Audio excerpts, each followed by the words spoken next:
আমার নবী চিৎকার মারছে, আজরাইল আমি না হইলে তুই হইতি না, আমি না হইলে কুল কায়নাত হতো না রে।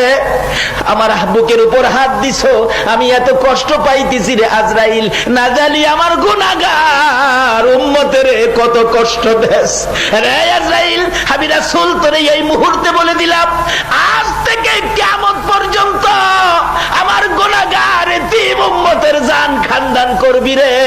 আমার উম্মতের সকল ব্যথাগুলো আমি নবীর বুকের উপর চাপাইয়া দে।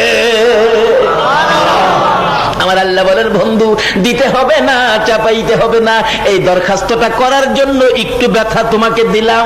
এবার আজরাইল বলেন, ইয়া রাসূলুল্লাহ আমি কথা দিলাম, আপনার উম্মত যারা হবে, আপনার আশেক যারা হবে, আপনার পাগল যারা হবে, আপনার কথা যারা মানবে, আপনার তরিকায় যারা চলবে, ওই আপনার উম্মতের